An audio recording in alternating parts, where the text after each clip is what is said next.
నమస్తే friends, welcome to Om voice of Madhavilatha. అయితే నేను చాలా కాలం నుంచి పాడ్కాస్ట్లు చేయాలని అనుకుంటూ ఉన్నాను. సనాతన ధర్మం గురించి, దానిపైన జరుగుతున్న దాడి గురించి మీకోసం ప్రత్యేకమైన వ్యక్తుల్ని తీసుకొచ్చి వాళ్ళ ద్వారా నాకున్నటువంటి డౌట్స్, అలాగే సోషల్ మీడియాలో ఎంతోమంది వేస్తున్నటువంటి ప్రశ్నలకి సమాధానాలు ఇవ్వాలనుకుంటున్నా. అయినా నా పాడ్కాస్ట్ ద్వారా నేను తెలియజెప్పాలి అనుకుంది ఏంటి అంటే, ఎవరినో మార్చడం నా ఉద్దేశం కాదు, మన హిందువులు మారిపోకుండా ఉండటమే నా యొక్క మెయిన్ ఇంటెన్షన్. అందుకే ఈరోజు నేను ఒక మంచి గెస్ట్ని తీసుకొచ్చాను. ఆయన వృత్తిపరంగా డాక్టర్, కానీ మన సనాతన ధర్మం గురించి ఎంతో రీసెర్చ్ చేశారు. సో ఈరోజు ఆ ప్రత్యేకమైన వ్యక్తితో మనకున్నటువంటి సందేహాలన్నీ తెలుసుకుందాము. ఇంకెందుకు ఆలస్యం, మనం ఆ గెస్ట్ దగ్గరికి వెళ్ళిపోదాం.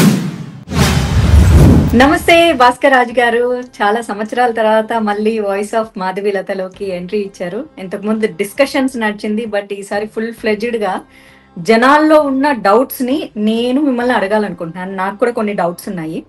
ఎందుకంటే మనం ఎడారి మతాల గురించి కాదు, మన హిందువుల్లోనే చాలా మందికి సగం నాలెడ్జ్ కాదు, అసలు 10% నాలెడ్జ్ కూడా లేకుండా పోయింది. అండ్ ఎవరైతే ఈ ఎడారి మతాల వాళ్ళు మన దాని మీద చర్చిల్లో చెప్పే కామెంట్స్ చేస్తారో, మన వాళ్ళ దగ్గర సమాధానాలు లేక మన వాళ్ళే బూతులు యూస్ చేస్తున్నారు. సో వాటికి సంబంధించి నాకు కొన్ని డౌట్స్ ఉన్నాయి, ప్రజల తరపు నుంచి అడగాలనుకుంటున్నా. బై ద వే, ఫస్ట్ నేను అడగాలనుకుంది ఏంటంటే, మీరు ఒక ఆర్థోపెడిక్ గా సక్సెస్ఫుల్ డాక్టర్ గా కొనసాగిస్తూ కూడా అసలు ఈ సనాతన ధర్మం గురించి మనకెందుకులే, మన ఇంట్లో పూజ చేసుకుంటే సరిపోతుంది అనుకోకుండా అసలు మీరు ఇట్లా సమాజంలోకి వచ్చి మాట్లాడాలని ఎందుకు అనిపించింది, ఎప్పుడు అనిపించింది? 2013 ముందు ఆల్మోస్ట్ నేను నాస్తికుడిని అనుకోండి. అంటే గుళ్ళకి వెళ్ళినా అక్కడికి వెళ్ళినా నేను ఎప్పుడు కూడా దేవుణ్ణి నమ్మలేదు. తర్వాత కొన్ని పరిస్థితుల్లో కొందరితో డిస్కషన్లు అయ్యి దేవుడు లేడని నేను, ఉన్నాడని వాళ్ళు, ఇలా చాలా చర్చలు జరిగాయి. తర్వాత ఎందుకైనా రీసెర్చ్ చేద్దామని బుక్స్ కొనుక్కోవడం, భగవద్గీత ఫస్ట్ టైం అప్పుడు చదివాను. ఫస్ట్ టైం కాదు, అది సెకండ్ టైం భగవద్గీత చదివిన తర్వాత చాలా ఇంట్రెస్ట్ వచ్చింది. తర్వాత భాగవతం, ఇక సరే దేవుడు తెలుసుకోవాలంటే సనాతన ధర్మం ఒకటే కాదు కదా, అన్ని గ్రంథాలు చదవాలి. సో బైబిలు, ఖురాను ఇవన్నీ తీసుకొని చదవడం మొదలుపెట్టా. అప్పటి వరకు నా సొంత రీసెర్చే నడిచింది. అంటే నేనేదో రీసెర్చ్ చేసుకొని నా దగ్గరే పెట్టుకున్నాను. బట్ తర్వాత నాకు తెలిసింది ఏంటంటే, సోషల్ మీడియాలో చాలా దుష్ప్రచారం జరుగుతుంది అని నాకు తెలిసిన తర్వాత ఇంకా బయటికి వచ్చి నేను కూడా చెప్పాలి అనిపించింది. అప్పుడే నేను డిసైడ్ చేశాను చెప్పాలి ఇది అని. అదర్వైజ్ నాకు రావాల్సిన అవసరం లేదు, అంత టైం కూడా లేదు. నైస్ అండి. అంటే మీరు ఒక ఏథిస్ట్ గా ఉండి, అంటే మీరు సెలెక్టివ్ ఏథిస్ట్ గా ఉన్నారా, లేకపోతే 100% ఏథిస్ట్ గా ఉన్నారా? 100% లాజికల్గా, అసలు ఏది దేవుణ్ణి నమ్మే వాడిని కాదనమాట. ఓకే, ఎందుకంటే ఇప్పుడు మనం సొసైటీలో సెలెక్టివ్ ఏథిస్ట్ లను చూస్తున్నాం. వాళ్ళు ఓన్లీ హిందూ ధర్మాన్ని మాత్రమే అటాక్ చేస్తూ ఉంటారు. అవునమ్మా. గుడ్ అండి. అయితే రీసెంట్ గా నేను ఒక కామెంట్స్ చూసాను, చాలా మంది అదే కామెంట్ పెట్టడం జరుగుతుంది. ఎందుకంటే నేను కూడా రామాయణ మహాభారతాలు అంత పెద్ద గ్రంథాలు చదవలేదు. మీరు చేసిన రామాయణం సిరీస్ నేను మీ ఛానల్లో వినడం జరిగింది. అయితే సీతమ్మని రావణాసురుడు జుట్టు పట్టుకొని లాక్కెళ్ళాడు ఒరిజినల్ వాల్మీకి రామాయణంలో. మరి అప్పుడు తల 1000 ఒక్కలు కాంది, అశోకవనంలో ముట్టుకుంటే ఎలా తల 1000 ఒక్కలు అవుతుంది? జుట్టు కూడా ఆమె శరీరంలో భాగమే కదా అని అంటున్నారు. ఇది నిజంగా వాల్మీకి రామాయణంలో ఉందా? యా, ఉందమ్మా. ఒకటేంటంటే, ఇది బ్రహ్మగారు ఇచ్చిన శాపం రావణాసురుడికి. ఎందుకంటే రంభాని ఒక దేవకన్య ఉంటుంది. సో ఆమెతో తప్పుగా బిహేవ్ చేస్తాడు రావణాసురుడు. అప్పుడు బ్రహ్మగారు శాపం పెడతారు. అంటే ఎదుటి స్త్రీ పర్మిషన్ లేకుండా ఆమెతో సంగమిస్తే నీ తల 1000 ఒక్కలు అవుతుంది అని. పోతే ఇక్కడ రావణాసురుడు ఫిజికల్ గా ఎత్తుకెళ్ళాడు, కానీ ఆమె మీద ఏం అత్యాచారం చేయలేదు. సో దీనికి చాలా డిఫరెన్స్ ఉందండి. అదే అంటున్నారు, జుట్టు పట్టుకుంటే జుట్టు కూడా ఆమె శరీరంలో భాగమే, మరి అప్పుడు ఎందుకు ఒక్కలు అవ్వలేదని. సో అంటే ఆమెతో శారీరకంగా కలిస్తేనే. సో అందుకే కదా మరి అంటున్నారు రావణాసురుడు చాలా మంచోడు అని. అంటే నాకేమనిపిస్తుందో తెలుసా, పాపం మరి వీళ్ళ భార్యల్ని కూడా ఎవరైనా ఎత్తుకెళ్తే అలానే మొక్కుతారా, పూజలు చేస్తారా అని అనిపిస్తుంది. కాదు, ఇప్పుడు వీళ్ళకి రావణాసురుడు హీరో అయితే రావణాసురుడిని పెట్టుకొని పూజించాలి. చెప్పేది మాత్రం రావణాసురుడు మంచోడు అంటారు, కానీ మళ్ళీ నాస్తికులం అంటారు. అంటే రెండు కాదు కదా. When you accept that Ravanasura is good and is my role model, అప్పుడు కంపల్సరీగా పూజించాలి. అంటే ఏ అవును. రకంగా హిందూ దేవీ దేవతల్ని హిందువులు పూజిస్తున్నారో వీళ్ళు ఫిజికల్గా రావణాసురుడి విగ్రహమో ఫోటో పెట్టుకొని రోజు దానికి పూజించాలి. హ్మ్. పూజిస్తే మళ్ళీ సరిపోదు, రావణాసురుడు చేసిన పనులన్నీ చేయాలి. ఎగ్జాక్ట్లీ. అంటే అంటే they have to physically abduct women, right. Right. అందరితో కొట్లాటలు పెట్టుకోవాలి, రాత్రంతా తాక్కుంటూ కూర్చోవాలి, వ్యభిచారాలు అవును. చేయాలి. అవును. ఇవన్నీ చేస్తే అప్పుడు ఒరిజినల్ రావణాసురుడి వారసులు అవుతారు. బట్ బట్ అలా అదర్వైజ్ చేస్తే వాళ్ళ ఇంట్లో పెళ్ళాలు కాళ్ళు ఎరగొడతారు కదా! అదే కదా ప్రాబ్లము. సో ఇప్పుడు నాకు రోల్ మోడల్ అనుకున్నా, అంటే నా రోల్ మోడల్ని నేను ఎందుకు ఫాలో చేస్తాను? అవును. నాకు రోల్ మోడల్ అయినంత మాత్రాన నేను ఇప్పుడు కృష్ణుడు ఉన్నాడు, నాకు ఇష్టం. సో హ్మ్. కృష్ణుడు చేసినవన్నీ మీరు కూడా చేస్తారా అని ఒక క్వశ్చన్ మీరు నన్ను అడగాలి వెంటనే యాక్చువల్గా. హ్మ్. హ్మ్. అడుగుతున్నారు రోల్ కదా! మోడల్ ఇప్పుడు అంటే కృష్ణుడు ఇంతమందిని పెళ్లి చేసుకున్నాడు కదా! ఫస్ట్ ఆఫ్ ఆల్ ఆయన క్యారెక్టర్ యాక్చువల్లీ వుమెన్ క్యారెక్టర్ అసాసినేషనే కాదు, మేల్ క్యారెక్టర్ అసాసినేషన్ ఎక్కువగా జరిగేదంటే కృష్ణుడి మీదే. అవును అవును. హ్మ్. సో అప్పుడు మనకు రోల్ మోడల్ ఎందుకు అవుతారంటే వాళ్ళు ధర్మాన్ని పాటించారు కాబట్టి రోల్ మోడల్ అవుతారు. రైట్. అదే రావణాసురుడు చేసింది కూడా వీళ్ళు చేయాలని నేను ఎందుకు అంటున్నానంటే వాళ్ళు చేసిన దౌర్జన్యాలే వీళ్ళకి తెలియదు కదా. ఇప్పుడు అంటే వీళ్ళంతా ఏంటంటే ఒక బుక్ను పట్టుకొని అవును. రావణాసురుడు హీరో అంటున్నారు. అంటే వీళ్ళు ఎప్పుడు కూడా రామాయణాన్ని చదవలేదమ్మా వీళ్ళు. రైట్. వీళ్ళు ఎప్పుడు చదవలే. అక్కడ ఒక బుక్లో ఉంది కాబట్టి ఏది రామాయణంలో రావణాసురుడు అలాగే చేశాడని అనుకుంటున్నారు వీళ్ళు. హ్మ్. అంటే వీళ్ళ మీద జాలి పడాలి. ఎందుకంటే రీసెంట్గా చాలా మందిని చూసాం, వేదాలలో ఏముంది నేను ఎందుకు చదవాలంటాడు ఒకడు. కరెక్ట్. మళ్ళీ నువ్వు చదివావా అంటే చదవలేదంటాడు. మరి నువ్వు చదవకుండా ఎందుకు కామెంట్ చేస్తున్నావు? అది కదా అవును. మన క్వశ్చన్. ఇప్పుడు ట్రూ. చదివి విమర్శించవచ్చు ఎవరైనా. అవును. ఇప్పుడు నేను చదివానన్నా, నాకు అర్థం కాలేదు ఆర్ అర్థమైంది, ఒక డౌట్ వచ్చింది, ఆ డౌట్ని నేను ఎక్స్ప్రెస్ చేయడంలో తప్పలేదు. అసలు కరెక్ట్. గ్రంథాలు చదవకుండా అవన్నీ వేస్ట్ అని చెప్తూ మళ్ళీ దాన్ని నేను క్రిటిసైజ్ చేస్తే అది తప్పు. So right. As a intellectual you have to be intellectual. అది నా పాయింట్. యూస్ఫుల్ స్టూపిడ్స్ అయితే వీళ్ళందరూ. సో యూస్ఫుల్ స్టూపిడ్స్ అంటే వీళ్ళు ఏంటంటే ఒక మూసగా ఒకటి ఏదన్నా వాట్సాప్ లో ఫార్వర్డ్ చేసేస్తే అదే నిజం అనుకునేసి దాని వెనక వాళ్ళు ఎందుకు పోరాటానికి వెళ్తారో, వాళ్ళు ఎందుకు రోడ్ల మీదకి వెళ్తారో, వాళ్ళు దేనికి ఆ పాయింట్లు మాట్లాడుతున్నారో ఏమీ తెలియదు. Yes. సో అంటే వాళ్ళకి వాళ్ళు యూస్ఫుల్ గా ఉంటున్నారు కానీ బట్ స్టూపిడ్ పనులు చేస్తున్నారని. సరే, మీరు అంటే వేదం గురించి ఇప్పుడు చెప్పండి. అంటే ఇంటలెక్చువలిజంలో చాలా గ్రేడ్స్ ఉన్నాయమ్మా. అంటే ఈ గ్రేడేషన్ నాదే. ఇప్పుడు ఫస్ట్ గ్రేడ్ ఏంటంటే మీరు చెప్పినట్టుగా వాట్సాప్లో ఫేస్బుక్లో ఎక్కడో ఒక పోస్ట్ వస్తుంది, అది బ్లైండ్గా నిజమని నమ్మేసే ఫస్ట్ లెవెల్ వాళ్ళు. అవును. రెండో లెవెల్ వాళ్ళు ఏం చేస్తారంటే గ్రంథాలు చదువుతారమ్మా. వీళ్ళు గ్రంథాలు చదువుతారు, చదవరని కాదు, గ్రంథాలు చదువుతారు కానీ వాచకాలు అంటే ఇప్పుడు ఉంటాయి కదా, రామాయణం అంటే చిన్న చిన్న బుక్కులు కూడా రామాయణం వస్తుంది. అవును. అవును. రామాయణం ఒరిజినల్గా 24,000 శ్లోకాలు, అంత చదవాలంటే చాలా టైం పడుతుంది. సో కొందరు ఏం చేస్తారంటే అంత చదవలేరేమో అని దాన్ని చిన్నగా పెట్టేసి ఒక 150 పేజెస్లో కుదించేస్తారు.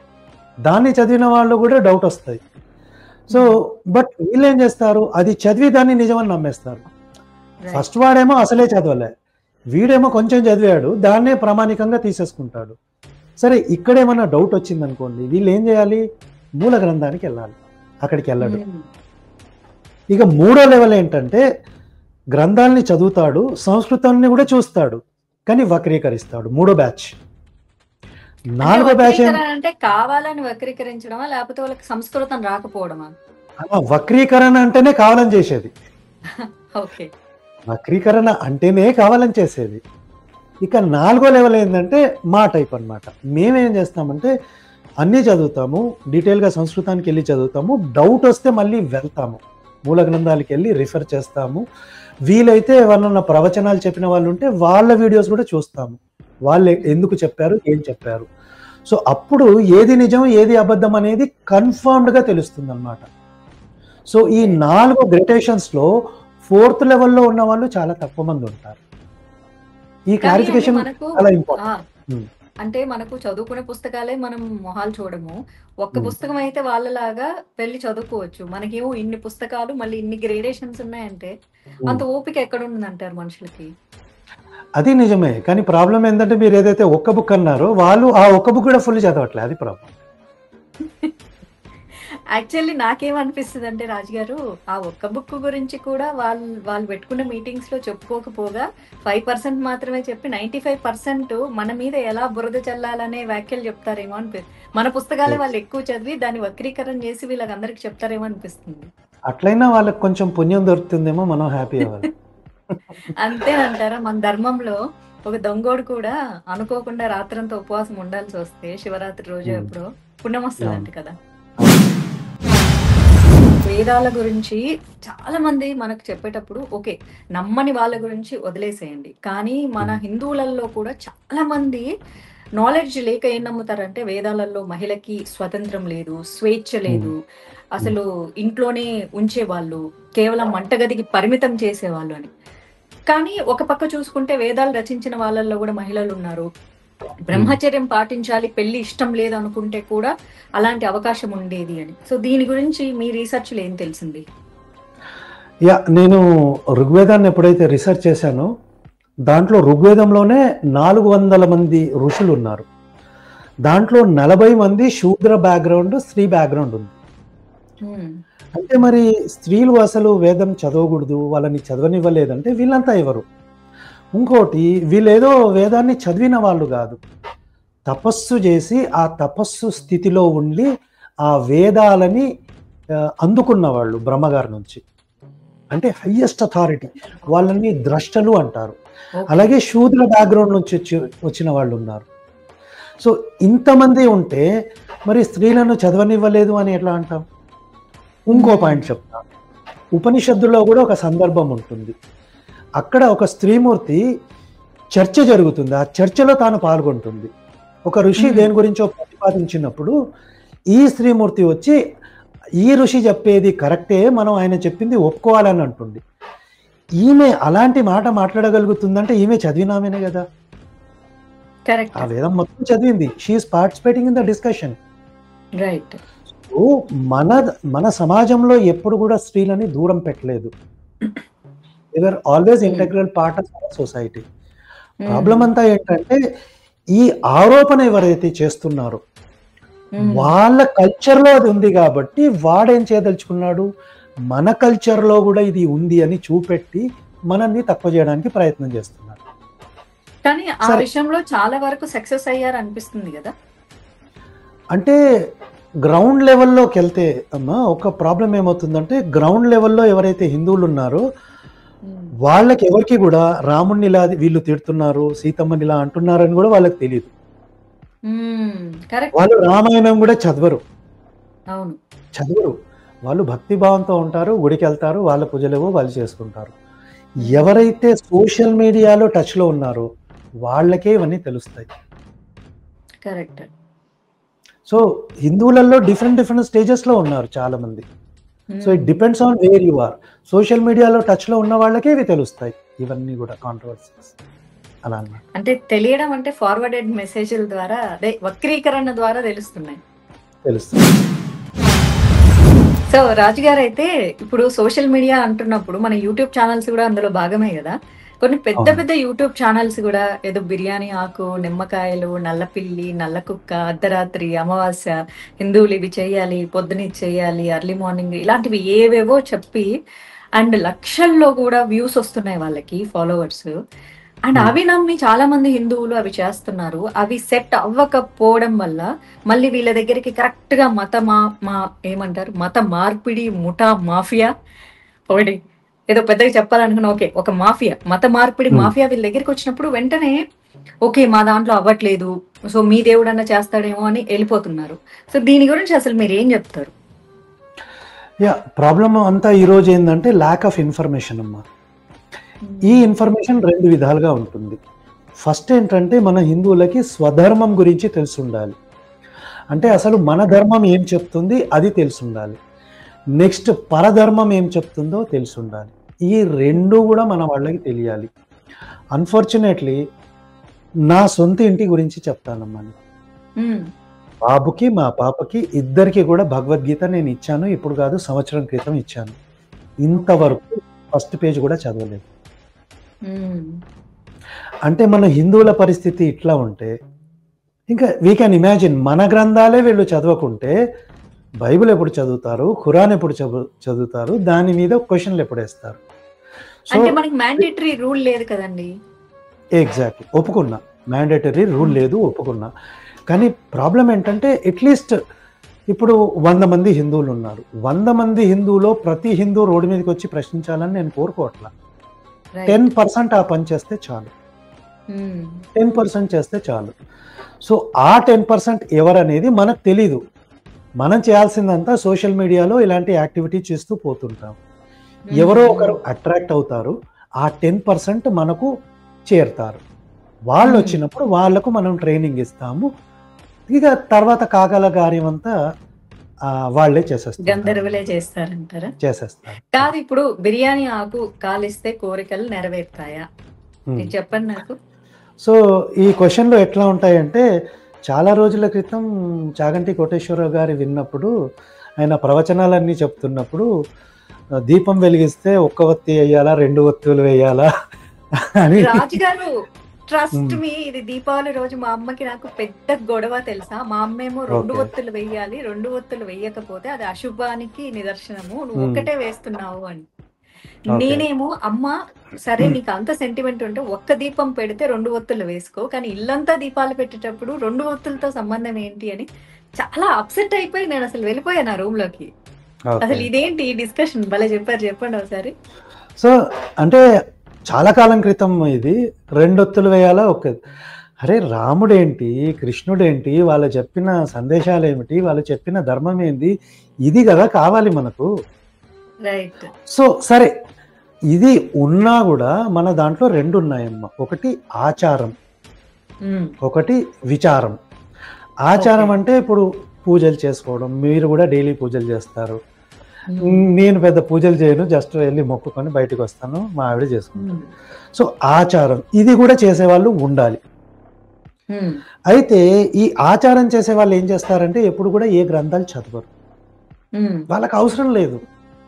టెక్నికల్లీ వాళ్ళకి అవసరం లేదు. వాళ్ళు పొద్దున్న లేస్తారు, దేవుణ్ణి పూజించుకుంటారు, దే ఆర్ అంటే బాగా స్ట్రాంగ్గా అక్కడే ఉంటారు. వీళ్ళతో ఉన్న ఒకటే డ్రాబ్యాక్ ఏంటంటే, మీరు చెప్పారు కదా, ఇప్పుడు ఏదో మ్యాజిక్ చేస్తాను అని ఒకడు వస్తే ఆ ప్రలోభాలలో వీళ్ళు పడే ఛాన్స్ ఎక్కువ ఉంటుంది. ఎందుకు అని అంటే వీళ్ళకు ఇన్ఫర్మేషన్ లేదు, బట్ ఆచారం చేస్తున్నారు. నెక్స్ట్ విచారం చేసేవాళ్ళు అంటే మీలాంటి వాళ్ళు, నాలాంటి వాళ్ళు. మనం ఏం చేస్తాము అని అంటే ప్రతి గ్రంథాన్ని చదివి అనాలిసిస్ చేసి దాన్ని సోషల్ మీడియాలో పెడతాం. ఎందుకంటే ఎవరైతే ఇలాంటి ఇన్ఫర్మేషన్ కోసం వెతుకుతున్నారో ఇది వాళ్ళకి చేరాలి. వాళ్ళకి చేరితే ఏమవుతుంది, వాళ్ళు కూడా దాన్ని విచారం చేసి అర్థం చేసుకొని వాళ్ళు తన మాధ్యమం ద్వారా వేరే వాళ్ళకు కూడా పంపిస్తారు. అంటే మనం కోరుకునేది ఏది, ఆచారం ఉండాలి, అది నేను తప్పని చెప్పట్లా. ఆచారంతో పాటు విచారం చేసి మన ధర్మం ఏం చెప్తుంది, వేరే ధర్మాలు ఏం చెప్తున్నాయి, వేరే మతాలు ఏం చెప్తున్నాయి, మన సమాజానికి స్ప్రెడ్ చేయాలి. ఎందుకు స్ప్రెడ్ చేయాలి? ఎప్పుడైతే ఈ మత మార్పిడి మాఫియాలు వస్తాయో క్వశ్చన్ చేయడానికి ఈ గ్రూప్ కావాలి మనం. కరెక్ట్. ఈ గ్రూప్ లేదనుకోండి, క్వశ్చన్ చేసేవాడే ఉండడు. అప్పుడు ఆ మత మార్పిడి మాఫియాగాడు ఎవడైతే వస్తాడో వాడు చెప్పిన సొల్లంతా వినాల్సి వస్తుంది. అందుకే కదా పల్లెలు పల్లెలు మారిపోతున్నాయి. ఎగ్జాక్ట్లీ. సో మనకు అన్ని కావాలమ్మా, ఆచారం కావాలి, విచారం కూడా కావాలి. సో ఇప్పుడు ముస్లింలు చాలా మంది నాతో కొంతమంది ఆర్గ్యుమెంట్ చేసేటప్పుడు మా ముస్లింలు భారతదేశానికి తాజ్ మహల్ ఇచ్చారు తెలుసా అంటారు. ఇంకోటి కూడా చెప్తాను, తాజ్ మహల్ హిందూ దేవాలయమా కాదా అనేది మనం పక్కన పెడితే, తాజ్ మహల్ కట్టే టైంలో రాజస్థాన్ లో మేవార్ ప్రాంతంలో కరువు ఉంది బాగా. సో ఆ కరువుకి ఈ డబ్బులు గనక వాడితే ఎంతో బాగుండేది. కానీ షాజహాన్ అనే వ్యక్తి ఏం చేశాడంటే, ఆ డబ్బులు అంటే అప్పుడున్న డబ్బులు ఎన్నున్నాయో తెలియదు కానీ కట్టడానికి ఎంత అయిందో, ఆ డబ్బులతో గనక బియ్యం కొని ఆ మేవార్ రాజస్థాన్ ప్రాంతంలో గనక ఇచ్చుంటే ఆ కరువు పోయేది. కానీ షాజహాన్ ఏం చేశాడంటే అది కట్టించడానికే ఎక్కువ ఇంట్రెస్ట్ చూపెట్టాడు. ఈ కరువు వల్ల ఎంతమంది చచ్చారో ఏమన్నా గెస్ చేయగలరమ్మా మీరు? ఐడియా లేదు అండి. 40 లక్షల మంది చచ్చిపోయారు. అంటే 40 లక్షల మంది. అంటే తాజ్ మహల్ కట్టడానికి వాడిన డబ్బులు అవి గనక ఇక్కడ కరువుకి వాడి ఉంటే ఎంతో మంది ప్రాణాలు నిలబడేవి. అంటే తాజ్ మహల్ అనే కట్టడం దేని మీద కట్టారంటే హిందూ స్ట్రక్చర్ మీద కట్టారా లేదా నాకు సంబంధం లేదు. తర్వాత సంగతి 40 లక్షల మంది శవాల మీద కట్టారు. మనకి దీపావళి అయిపోయింది, కార్తీకం మొదలైంది. ఈ దీపావళి సీజన్ మొదలవ్వగానే సో కాల్డ్, నేనైతే ఫేక్ బుద్ధిస్టులు అని చెప్తాను, నిజమైన బుద్ధిస్టులు మన భారతదేశంలో ప్రశాంతంగా చాలా హ్యాపీగా ఉంటారు వాళ్ళు. బట్ ఇప్పుడు ఏంటంటే ఇది బుద్ధావళి, ఇది దీపావళి కాదు, బుద్ధుడు నడిచి వచ్చేటప్పుడు మొదలైంది, అసలు బుద్ధుడు పుట్టిన తర్వాతనే ఈ హిందూ అనే పదం వచ్చింది అని చెప్పేసి నిన్న ఏదో బోధిసత్వుడు అనే ఒక పేజీలో 1 కిలోమీటర్ స్క్రిప్ట్ చూశాను. అసలు ఆ స్క్రిప్ట్ చూస్తే ఎక్కడి నుంచి క్రియేట్ చేసుకొచ్చారా ఇంత స్క్రిప్ట్ అనిపించింది. ఫస్ట్ జైన్లు వచ్చారంట, తర్వాత బుద్ధులు వచ్చారంట, తర్వాత హిందూ పదం వచ్చింది. మొత్తం ఆ బుద్ధిస్ట్ దేవాలయాలన్నీ కూల్చేసేసి హిందువులు ఆక్రమణ చేసి కట్టారు అని చెప్పేసి వీళ్ళు మాట్లాడుతున్నారు. దీని గురించి ఒకసారి చెప్పండి. అసలు too much spreading especially Deepavali season లో జరుగుతుంది సోషల్ మీడియాలో. సో యాక్చువల్గా మన ధర్మం ప్రకారం చూస్తే మన దేవుడే బుద్ధిస్ట్, అంటే బుద్ధుడిని పుట్టించాడు. అంటే మన ధర్మంలో చిన్న సందేహం రాజు గారు, యాక్చువల్ గా మన పురాణాల ప్రకారము కలియుగం మొదట్లో బుద్ధావతారంలో విష్ణుమూర్తి వచ్చాడు. బట్ అది ఆయన కార్యక్రమాలు ముగించేసుకొని అవతారం వెళ్ళిపోయాడు, కానీ ప్రజలకు దగ్గరగా లేడు. ఈ బుద్ధుడు వేరు, ఈయన సిద్ధార్థుడు, బట్ విష్ణుమూర్తి బుద్ధుడుగా వచ్చిన అవతారం వేరు అంటారు కదా. అంటే ఈ రెండు కాన్సెప్ట్లు కూడా ఉన్నాయి. రెండు కాన్సెప్ట్లు ఉన్నాయమ్మా. సిద్ధార్థ బుద్ధుడు విష్ణుమూర్తి అవతారం కాదనే ఒక కాన్సెప్ట్ ఉంది, ఈయన వేరే అని. బుద్ధులలో ఇంకొందరు రకాల బుద్ధులు కూడా ఉన్నాడు. ఆయనను శక్యముని అంటారు. పోతే వీళ్ళు ఇద్దరు ఒకటే అని కొందరు వాదిస్తారు, లేదు ఇద్దరు ఒకరు కారు, ఇద్దరు వేరనే వాదన కూడా ఉంది. కానీ మన కాన్సెప్ట్ ఏంటంటే బుద్ధుడు అనేవాడు కలియుగం మొదల్లో ఒక్కసారి రాలేదు, ప్రతి కలియుగంలో వస్తాడనమాట. ఎవ్రీ కలియుగంలో. ఎందుకు అంటే దీనికి శివపురాణానికి వెళ్ళినా ఏ పురాణానికి వెళ్ళినా క్లారిటీ ఉంటుంది. బుద్ధుడిది పాజిటివ్ క్యారెక్టర్ కాదు, ఇట్స్ ఎ నెగటివ్ క్యారెక్టర్. శివపురాణంలో ఒక సందర్భం ఎలా ఉంటుంది అంటే రాక్షసులు చాలా పవర్ఫుల్ అయిపోతారు. అంటే ఈ త్రిపురాసురుడు అంటారు కదా, ఆ త్రిపురాసురుడు వాళ్ళు పవర్ఫుల్ అయిపోయినప్పుడు వాళ్ళని చంపడానికి బుద్ధుడిని క్రియేట్ చేస్తాడు శివుడు. తర్వాత ఈ త్రిపురాసుర సంహారం జరుగుతుంది. జరిగిపోయిన తర్వాత ఈ బుద్ధుడు, అంటే ఈ బుద్ధుడు మనం చెప్పుకునే బుద్ధుడు కాదనమాట. సో ఈయన ఏం చేస్తాడంటే సంహారం జరిగిపోయిన తర్వాత శివుడి దగ్గరికి వెళ్తాడు. వెళ్ళి, స్వామి మరి నువ్వేదైతే కార్యం చెప్పావో ఆ కార్యం అయిపోయింది, ఇప్పుడు నన్ను ఏం చేయమంటావు? అప్పుడు శివుడు ఏమంటాడంటే, నువ్వు ఏదైతే మతాన్ని పుట్టించావో ఆ మతాన్ని ప్రచారం చేస్తూ ఉండు, ఆ మతాన్ని ప్రచారం చేస్తూ ఉండు. పోతే నువ్వు మరుస్థలానికి వెళ్ళు. మరుస్థలం అంటే ఎడారి. సో ఎడారి ప్రాంతానికి వెళ్ళు, అక్కడ నీ మతాన్ని ప్రచారం చేస్తూ ఉండు. తర్వాత కాలంలో నీ మతం ఆధారంగా ఇంకా మతాలు పుడతాయి అని చెప్పేసి శివుడు వెళ్ళిపోతాడు.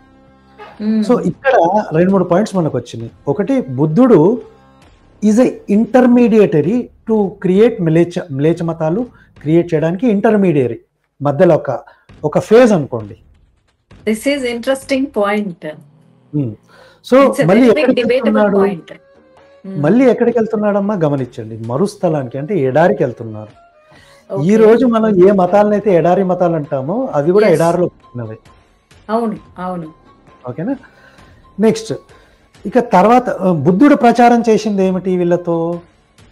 వేదాల్ని నమ్మొద్దు, వేదాలు ప్రమాణం కాదు, వేదాలలో చెప్పిన దేవతలు ఎవరైతే ఉన్నారో వాళ్ళని నమ్మకూడదు, యజ్ఞాలు చేయకూడదు, బ్రాహ్మణులను నమ్మకూడదు. ఇదే బుద్ధుడు ప్రచారం చేసేది. సో ఈ రోజు వీళ్ళు చేస్తున్నది ఏంటి? సేమ్ వేదాలని నమ్మొద్దు, ఆవుని మీరు ఏది పవిత్రంగా ఎందుకు పూజిస్తున్నారు, దాన్ని కోసుకొని తినొచ్చని వీళ్ళు చెప్తుంటారు, యజ్ఞాలు చేయొద్దని చెప్తుంటారు. సో వీటి లక్షణాలు కనుక మీరు చూస్తే ఎగ్జాక్ట్లీ మ్లేచ్ఛ మతాలకు సరిపోతాయి. కాదు అండి, ఇప్పుడు మరి బుద్ధిజంలో మరి వీళ్ళు చెప్పేది అహింసా మార్గాన్ని పాటించాలి, శాంతిగా ఉండాలి, మరి ఇవన్నీ చెప్తారు. యా, సో మనం ఆ పాయింట్కి వద్దాం ఇప్పుడు. సో నెక్స్ట్ ఫస్ట్ ఏంటంటే బుద్ధుడు వచ్చాడు, మతాల్ని క్రియేట్ చేసేసాడు. ఆ, నెక్స్ట్ బుద్ధుడు ఏం చేయాలి? శాంతిని నేర్పించాలి. ఎందుకు శాంతిని నేర్పించాలి? ఉమ్, మన ధర్మం కానీ ఎప్పుడు కూడా అహింస బోధించింది, కానీ నాన్ వైలెన్స్ అనే సుత్తిని బోధించాల. అంటే ఏ ఉమ్, సుత్తి అంటే ఈ మహాత్మా గాంధీ అనే మహాత్ముడు కానీ మహాత్మా ఉన్నాడో ఆయన ఎప్పుడు ఏమన్నాడు? నాన్ వైలెన్స్ అన్నాడు. మన అవును, దాంట్లో నాన్ వైలెన్స్ లేదండి. మన కరెక్ట్. దాంట్లో ఏముంది? అహింస. అహింస అంటే అది జంతువు కావచ్చు, ఇంకెవరైనా కావచ్చు, దాని పట్ల మంచి చెయ్యాలి, దాన్ని అనవసరంగా Right. హింసించకూడదు. ఇది రైట్. అహింస. కానీ గాంధీ ఏమన్నాడు? ఒకడు కట్టెలు తీసుకొని వస్తే కొడితే కొట్టించుకో, తంతే తన్నించుకో. అవును, అది ఓ అహింస చంప అవుతుంది. ఓ చంప కొడితే ఇంకో చంప చూపించమన్నాడు. అది అహింస ఎందుకు అవుతుంది?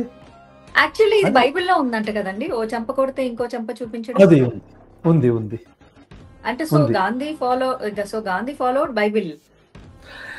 యాక్చువల్లీ గాంధీ ఎందుకు ఏం ఫాలో చేశాడో మనకు తెలియదు, కానీ గాంధీని కూడా కలిపురుషుడే పంపించాడని నాకు అనిపిస్తుంది.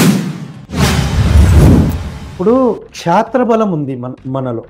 మన అవును, రాజులు, మన దేశం ఎందుకు పవర్ఫుల్ ఉంది, ఎందుకు అంత రైట్. సంపన్నంగా ఉంది అంటే మన సనాతన ధర్మంలో ఒక బిజినెస్ మోడల్ ఉంది.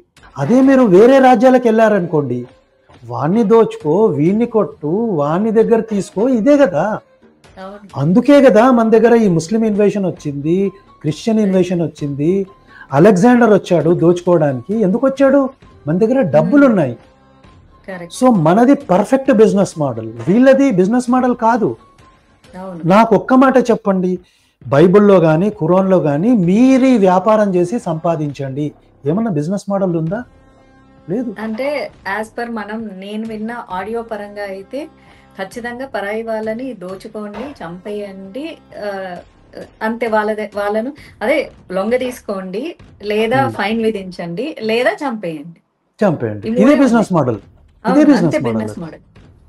నెక్స్ట్ దోపిడీ. ఇప్పుడు క్షాత్ర ధర్మంకి వద్దాం. ఇప్పుడు రాజు బలంగా ఉండి క్షాత్ర ధర్మంతో ఉంటేనే కదా రాజ్యం సుభిక్షంగా ఉంటుంది. డెఫినెట్లీ. ఇప్పుడు బుద్ధుడు జైనుడు చేంజ్ చేశారు, శాంతి, కొట్లాడొద్దు, ఎవరితో ఫైట్ చేయొద్దు. కరెక్ట్. అప్పుడు ఏం జరుగుతుంది? రాజులు వీక్ ఇన్వేషన్స్ అవుతారు, వీక్ అవుతారు. ఇన్వేషన్ స్టార్ట్ అవును, అవుతాయి. కరెక్ట్. సో బుద్ధం గాని జైనం గాని నెగటివ్ మతాలు ఇవి. మన క్షాత్ర ధర్మాన్ని తగ్గించి కలియుగంలో రాబోయే మతాలకి హెల్ప్ చేయడానికి ఇవన్నీ. అంటే ఇది కాంట్రవర్షియల్ అంతే అవుతుంది. కదా. ఎప్పుడైతే మనము మౌనంగా ఉండిపోతామో, ధ్యానం, శాంతం అనుకుంటూ ఉంటే రాజు చేతగానోడు అవుతాడు. పక్క రాజ్యాల వాళ్ళకి ఫస్ట్ ఈజీ అయిపోతుంది, వాళ్ళు Easy వస్తారు, వాళ్ళని చూసి పరాయి దేశాల వాళ్ళు వచ్చేసారు. ఏమైంది? వచ్చారు. రాజ్యాలు సంకరాగిపోయినాయి లోకల్ ఎగ్జాక్ట్లీ మాస్ భాషలో మాట్లాడుకోవాలంటే. ఎగ్జాక్ట్లీ. సో ఇది భరించలేకే హిందువులు ఇది కరెక్ట్ కాదు అని చెప్పి క్షాత్ర ధర్మం చూపించారు అంటారు, అంతేనా? అయితే ఒక పాయింట్ ఇక్కడ చెప్తానమ్మా, మన ఏ హిందూ రాజు కూడా అంత వీక్ గా ఎవరు బిహేవ్ చేయలేదమ్మా. Correct. మనము స్ట్రాంగ్ గా ఉండబట్టి, మన రాజులు స్ట్రాంగ్ గా ఉండబట్టి ఈ రోజు ఈ మీటింగ్ లో మనం హిందువులుగా మాట్లాడుతున్నాం. లేకుంటే అవును, మనం కూడా అవును, ఎప్పుడో మతం మారిపోయి ఉంటాను. అవును. అంటే ఇప్పుడు మన పూర్వీకులు కూడా అంత గట్టిగా నిలబడ్డారు ఇన్ని ఇన్వేజన్స్ కి నిలబడ్డారు, తట్టుకొని. తట్టుకొని అవును, నిలబడ్డారు. కొందరు రాజుల చరిత్ర వింటే మన కళ్ళల్లో నీళ్ళు వస్తాయి. మనం వాళ్ళు తప్పకుండా మన series దేశాన్ని, చేద్దాం. మన దేశాన్ని, మన ధర్మాన్ని కాపాడడానికి వాళ్ళ ప్రాణాలని ఇట్లా తృణంగా పెట్టేశారమ్మా వాళ్ళు. నేను చచ్చిపోయినా పర్లేదు కానీ నేను మతం మారను. అంతెందుకు సిక్కుల గురువు తనని ఊతకోచ కోస్తున్నా, తన ఇద్దరు కొడుకుల్ని కోస్తున్నా కూడా వాళ్ళు కరెక్ట్. మారలేదు. మీరు చెప్తుంటే నాకు గూస్ బంప్స్ వస్తున్నాయి. చిన్న పిల్లలు వాళ్ళు. చిన్న పిల్లలు. మ్మ్. సో వాళ్ళు త్యాగాలు చేయకుంటే మనం ఉండేవాళ్ళమా చెప్పండి? ఖచ్చితంగా ఖచ్చితంగా ఉండం. సో మన పూర్వీకులందరూ, అందుకే కదా అమెరికా కొన్నాళ్ళలోనే క్రిస్టియన్ దేశం అయిపోయింది. ఇలా చాలా దేశాలు క్రిస్టియన్ దేశం అయిపోయింది.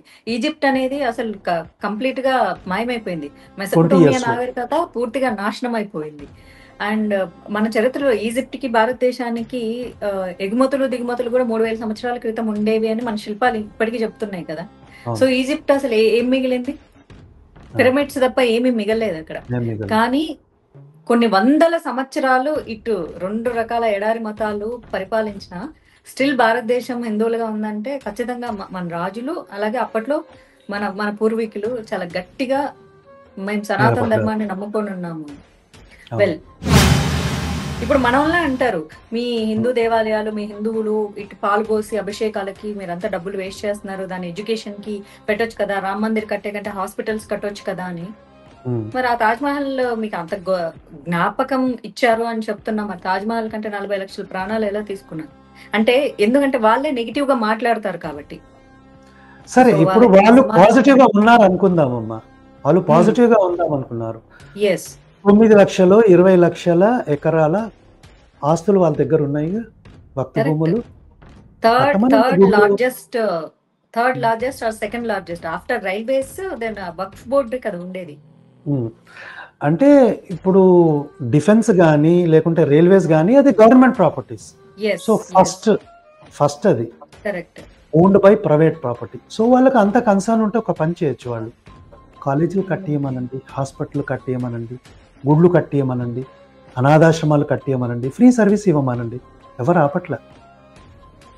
వాళ్ళు చెయ్యరు. ఈవెన్ వాళ్ళ కమ్యూనిటీకి కూడా చెయ్యరు వాళ్ళు. వాళ్ళ So- కమ్యూనిటీకి చేస్తే అంతమంది పేదవాళ్ళు ఎందుకు ఉంటారు? వాళ్ళు free- మైనారిటీలుగా ఉండరు కదా, మరి సమానంగా ఉంటారు కదా. మనకైతే ఫ్రీ అడ్వైజ్లు అవసరం లేదు కదమ్మా. నా దగ్గర అయితే అంత చిల్లర పెట్టుకొని నేను అలాంటి అడ్వైస్ ఇచ్చే వాళ్ళకి చేంజ్ ఇస్తాను నేను. నీ సలహా నాకు అవసరం లేదు.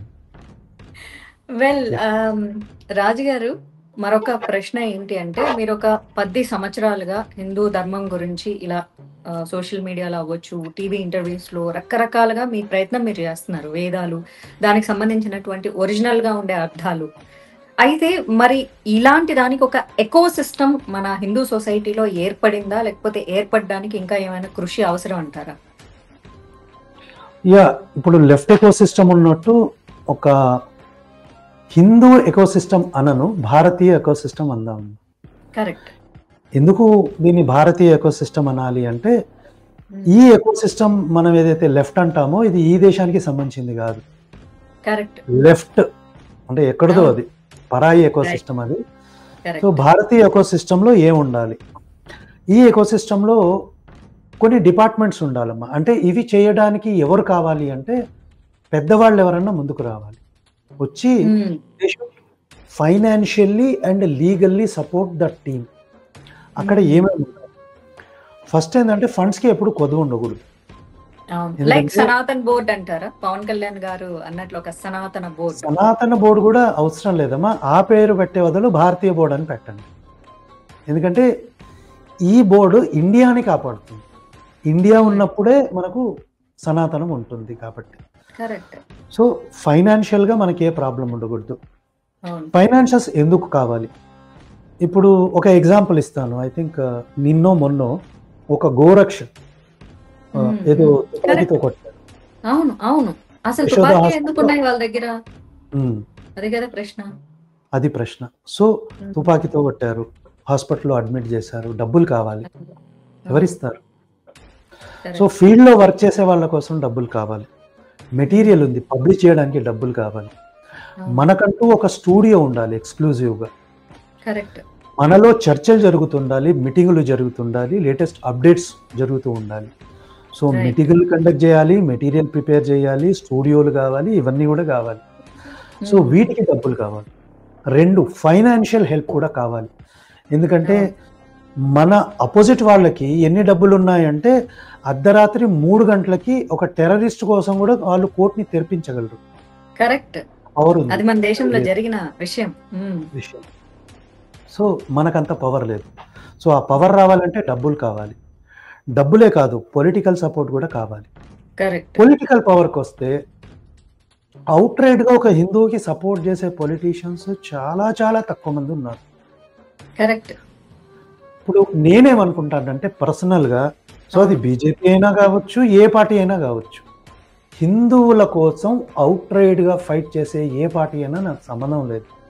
ఎందుకంటే యాజ్ ఎ నేను పొలిటీషియన్ కాదు కాబట్టి ఏ పార్టీ అయినా సపోర్ట్ చేయాలి. అంటే ట్రూలీ సెక్యులర్ అవ్వాలి. అంటే ఒక ముస్లింకి ఏదన్నా అన్యాయం జరిగింది, వాళ్ళని ఎలా అయితే ఈ పొలిటికల్ పార్టీలు వాళ్ళు లేకుంటే సెక్యులర్ అనుకుని అందరూ సపోర్ట్ చేస్తారో, ఒక హిందూకి అన్యాయం చేసినప్పుడు కూడా వీళ్ళంతా రావాలి. అంటే హానెస్ట్ గా నేను కోరుకుంటాను. కానీ నేను గమనించింది ఏంటంటే చాలా వరకు పొలిటికల్ పార్టీలు ఎలా ఉన్నాయంటే, మేము హిందువులకి సపోర్ట్ చేస్తే మా ముస్లిం ఓటు ఎక్కడ పోతుందో కరెక్ట్. అని ఈ ఫీలింగ్లోనే ఉన్న చాలా మంది పొలిటికల్ పార్టీలు ఉన్నారు. అవును, ట్రూ. అందుకే వీళ్ళు హిందువులై బొట్టు పెట్టించుకున్నా దాన్ని తర్వాత పోయి తుడిచేసుకుంటారు. అవును, ఒక దీపం ఇద్దామంటే కూడా ఆర్తి ఇవ్వనివ్వరు. కరెక్ట్. రామ మందిరానికి దర్శనానికి వెళ్ళరు. అవును, క్యాన్వాస్ మీద ఓపెన్ గా మాట్లాడరు. ట్రూ. సో ఈ ఎకో సిస్టంలో strong political leaders, political parties కూడా సపోర్ట్ ఉండి ఓపెన్ గా. ఇంకోటి, ఎవరైనా హిందూ తప్పు చేస్తే వాడిని సపోర్ట్ చేయమని నేను కోరనమ్మా. ఎస్, తప్పు చేసిన వాడు ఎవరైనా దండించాల్సిందే. అసలు ఏ హిందువు కోరుకోడండి. దట్స్ ద స్పెషాలిటీ కదా. తప్పు చేస్తే ఏ హిందువు కూడా వీడు మావాడు వదిలిపెట్టండి అని చెప్పరు. కానీ మీ ఎడారి మతాల వాళ్ళు మాత్రం తప్పు చేస్తే అక్కడ ఉన్నారు. మావాడు వదిలేయండి అని చెప్తారు. అయితే రాజుగారు, నాకేమనిపిస్తుందంటే వీళ్ళకి, ఈ రెండు ఎడారి మతాల వాళ్ళకి వాళ్ళ యొక్క చర్చిలు కానీ మసీదులు కానీ గవర్నమెంట్ అండర్లో లేకపోవడం వల్ల వాటి ద్వారా వచ్చిన మనీని వాళ్ళు యూటిలైజ్ చేసుకుని వాళ్ళు పవర్ఫుల్ అయ్యారు. మీరు అబ్జర్వ్ చేయండి, వాళ్ళకి అర్ధరాత్రి ఎక్కడి నుంచి వస్తున్నాయండి డబ్బులు? అంటే వీళ్ళ నుంచి ఫండింగ్ చేసుకున్నవే కదా. ఐదర్ మసీదులు ఆర్ మదర్సాలు ఆర్ చర్చెస్, మిషనరీస్ నుంచి వచ్చిన డబ్బులతోనే కదా వాళ్ళు స్ట్రెంథన్ అయ్యారు. సో మన దేవాలయాలు గవర్నమెంట్ అండర్లో ఉన్నాయి. అవే మన అసలు దేవాలయాలు గవర్నమెంట్ అండర్లో లేకపోతే ఈ రోజు ప్రతి హిందూ దేవాలయం చాలా స్ట్రెంథన్ ఉండేది, ప్రతి హిందూ ఆర్గనైజేషన్ స్ట్రెంథన్ ఉండేది. అప్పుడు ఆటోమేటిక్ గా చచ్చినట్టు పొలిటీషియన్ ఇటువైపే ఫాలో అయ్యేవాడు. ఎందుకంటే డబ్బు ఎక్కడ ఉంటే పొలిటీషియన్ అటువైపుకే ఫాలో అవుతాడు. ఇది పాలిటిక్స్ లో ఉండే చెప్తా. అది బీజేపీ అయినా ఇంకొకడైనా సరే, డబ్బు ఎటువైపు ఉంటే అటువైపే ఫాలో అవుతారు. అక్కడ ఓట్లు ఎక్కడి నుంచి వస్తాయి? ఆ డబ్బు పెడితేనే వస్తాయి. అదే హిందువుల డబ్బులన్నీ గుళ్ళకి వెళ్ళిపోతున్నాయి, గుళ్ళని గవర్నమెంట్ అండర్ లో ఉన్నాయి. అదే ప్రైవేట్ గా ఉంటే చచ్చినట్లు పొలిటీషియన్స్ ఇటే ఫాలో అవుతారు. అది తెలుసుకుని వాళ్ళు వాళ్ళ కంట్రోల్లో పెట్టుకున్నారు. అర్ధరాత్రి అయింది, మన 24 hours కోర్టులు తెరిపించగలిగే కెపాసిటీ ఉంటుంది. మనం మేజర్ అయినప్పుడు, మన దగ్గర మేజర్ గా డబ్బులు ఉన్నప్పుడు ఆబ్వియస్లీ మన సైడే ఉంటుంది కదా. ఎగ్జాక్ట్లీ. సో అంటే గత ప్రభుత్వాలు హిందువుల్ని రకంగా వీక్ చెయ్యాలనే కదా వాళ్ళు ఎండోమెంట్ కింద పెట్టింది. అండ్ హిందూ గురుకుల విద్యలు తీసేసింది. సో 3 ఎకో సిస్టమ్ కావాలమ్మా, 3 కావాలి. అంటే లీగల్ పవర్ కావాలి, పొలిటికల్ పవర్ కావాలి, డబ్బులు కూడా కావాలి. డబ్బులు ఉంటే ఈ 2 వస్తాయండి. 2 వస్తాయి. ఇంకోటి ఉంది, ఇది కొంచెం తక్కువ చర్చలకు వస్తుంది, ఇంటలెక్చువల్ డిపార్ట్మెంట్. ఎస్, అంటే ఈ 3కి ఇంటలెక్చువల్ గా హెల్ప్ చేసే ఒక డిపార్ట్మెంట్, అది కూడా మా దృష్టిలో ఉంది. రాజుగారు, ప్రతి హిందూ ప్రతిరోజు ఒక 10 నిమిషాలు మీ మాటలు వినేటటువంటి అవకాశం క్రియేట్ చెయ్యాలని మేము అనుకుంటే దానికి మీ స్పందన ఏంటి? జనాలు ఇంట్రెస్ట్ చూపిస్తారని మీరు అనుకుంటున్నారా? అంటే ప్రతిరోజు 10 నిమిషాలు అంటే అంత పెద్ద సందేశం ఇచ్చేంత పెద్ద మనిషిని అయితే నేనేం కాదమ్మా. నేను చాలా చిన్నవాడిని. పోతే కోర్స్ నాకు ఎప్పుడు ఏ ఆలోచన వచ్చిందో సోషల్ మీడియాలో వేసేస్తాను కాబట్టి అక్కడ అవైలబుల్ ఉంది. బట్ ఎక్కడ ఎవరు పిలిచినా నేను వస్తాను, నా సందేశం ఏదో ఇవ్వడానికి అయితే ప్రయత్నం చేస్తాను. ఇక్కడ పెద్ద చిన్న అంటే దేన్ని బేస్ చేసుకొని పెద్ద చిన్న అని చెప్తారు, ఒకసారి చెప్తారా? అంటే అదే పెద్ద అంటే చాలా పెద్దవాళ్ళు అంటాం కదా, మాట్లాడితే చాలా మంది, వేల మంది వింటారు. అలాంటి అంత పెద్దవాడిని నేను కాదు. అంతమంది వినాలి అంటే అవి ఖచ్చితంగా పెద్ద ఏజ్ వాళ్ళు వింటారు. మరి యంగ్స్టర్స్ రీచ్ అయ్యేలాగా చెప్పాలి అంటే ఎక్స్పీరియన్స్ కావాలి, as well as intellectual knowledge ఉంటేనే కదా యంగ్స్టర్స్ రీచ్ అవుతుంది. యా, సో యంగ్స్టర్స్కి అయితే మనం ఖచ్చితంగా ఒక మాట చెప్పొచ్చు. మన దేశం ఏదైతే మోస్ట్ ఏన్షియంట్ అంటామో, మన కల్చర్ కానీ, కల్చర్లో ఉన్న గొప్పతనం ఒకటి చెప్పొచ్చు యంగ్స్టర్స్కి. నెక్స్ట్ మన గ్రంథాలు, అంటే 4 వేదాలు, అరణ్యకాలు, బ్రాహ్మణాలు, 108 ఉపనిషత్తులు, ధర్మశాస్త్రాలు, ఇతిహాస పురాణాలు, ఇన్ని ఉన్నాయి. ఏ కల్చర్లో ఇన్ని గ్రంథాలు ఉన్నాయి? ఎక్కడ లేవండి. సో ఇది ప్రతి యంగ్స్టర్ కూడా చదవాలి. ఇప్పుడు సరే, ఇప్పుడు నా generation almost maybe I can fight another 15 years 20 years తర్వాత సంబడీ హ్యాస్ టు రీప్లేస్ అస్. మా టీంలో ఉన్నారు చాలా మంది, మేము కూడా ఫైట్ చేస్తాం, చేయమని కాదు.